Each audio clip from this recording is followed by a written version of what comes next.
The Second Crusade of 1147-9 presents a number of very clear contrasts to its predecessor half a century earlier. First of all, there was its scope.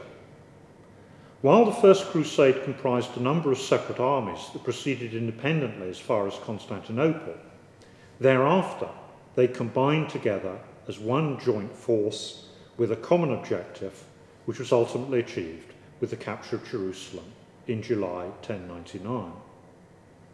But while the main French and German armies of the Second Crusade followed a similar route to the Holy Land, this was not the sum total of the crusade or crusading activity in 1147-9.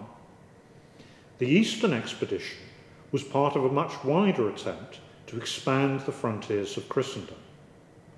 As Conrad III and Louis VII marched to the east, 3 separate expeditions sought to capture important Muslim towns in the Iberian Peninsula, and a combined German and Danish force attacked the pagan Slavs in the Baltic region beyond the River Elbe, in what today is the Mecklenburg region of Germany.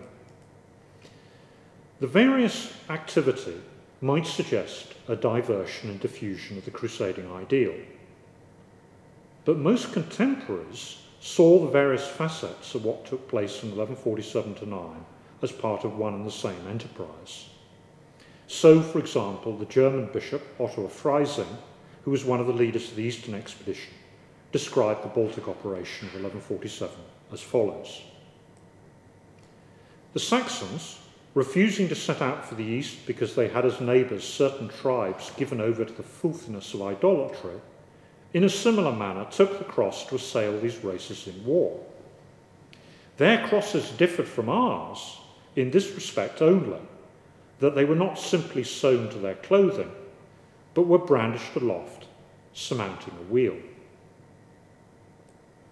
But clearly these Saxons from northern Germany were still crusaders who had taken the cross and were fighting a holy war against the enemies of Christendom.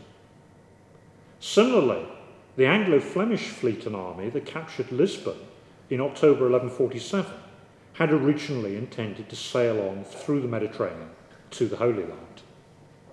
They were, however, persuaded by the Portuguese that the cause of God could be served just as well by helping to expand their own Christian kingdom at the expense of the Muslims. But the main contemporary account of the capture of Lisbon, written by a cleric attached to the English or Anglo-Norman army, still viewed their activities as part of the pilgrimage that they had undertaken. Remember that contemporaries had not yet coined the actual word crusade, and while they used a number of different terms to describe what we would view as crusades, they tended to view them most often as pilgrimages. However, if we regard the expedition to the east as still the major part of the Second Crusade, and it was, after all, led by 2 of, if not the 2, leading European monarchs, then the second and most obvious contrast with its predecessor was its singular lack of success.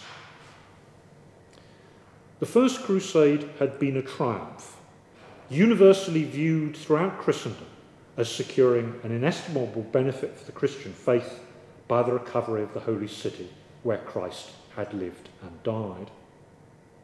Those who took part in it, and especially its leaders, were viewed as heroes whose exploits became, as time went on, the stuff not merely of history, but of legends, embroidered and exaggerated in chansons de geste, songs of deeds, written in the vernacular for the edification and the entertainment of the European warrior class. But the Second Crusade to the east was in the end a fiasco, and contemporary commentators were almost universally disapproving. Insofar as the Crusade had any successes, these were in Spain, with the capture of Lisbon and that of Almeria in October 1147 and Tortosa in December 1148 in eastern Spain by combined Spanish armies and a Genoese fleet. The German-Danish expedition in the Baltic ultimately achieved very little. but it was the failure of the Eastern expedition that weighed most heavily. Bishop Otto of Freising took what comfort he could. He admitted that, starting out from so lofty and good a beginning, it came to so pitiful a conclusion. Nevertheless, he decided, although it was not good for the enlargement of boundaries or the advantage of bodies, yet it was good for the salvation of many souls. In other words, it was not the result, but the taking part that was important. Certainly, the concept of the Crusade as a meritorious spiritual exercise was to become increasingly important as time went on, and it was clearly a way to take comfort for those who had been involved, or in Otto's case, been one of the leaders of an unsuccessful crusading expedition. But not all contemporary commentators took such a charitable view. Another German, the author of the so-called Royal Chronicle of Cologne, compared the size of the Eastern expedition of 1147 to the Greek army at the fall of Troy. Yet, he said, the practical consequences were in inverse proportion to the numbers involved. Nothing that is worthy of record in a royal chronicle was done on this journey, so much was it filled with blood and misfortune. Why then did the Second Crusade to the East fail? The question is the one I want to explore now, not least in that historians have still not fully and satisfactorily explained this failure. Indeed, if one reads some of what are still the most popular and widely used textbooks on the Crusades today, they contain some really rather misleading and unsatisfactory accounts of the failure of this crusade in the East.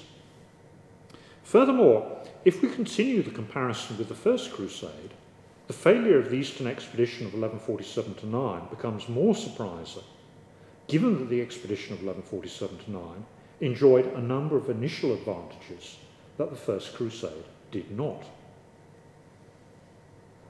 To begin with, of course, Jerusalem and most of Palestine and Syria were still in Christian hands in 1147. The Second Crusade was called by Pope Eugenius III in 1145 in response to the capture of Edessa by the Muslims on Christmas Day 1144. But while Edessa was symbolically significant, as the first major city under Muslim control to have been liberated by the First Crusade, and also through a legend that linked an early ruler of the city with the Passion of Christ, Edessa and its county was in fact a peripheral part of the Christian conquests made in the wake of the First Crusade.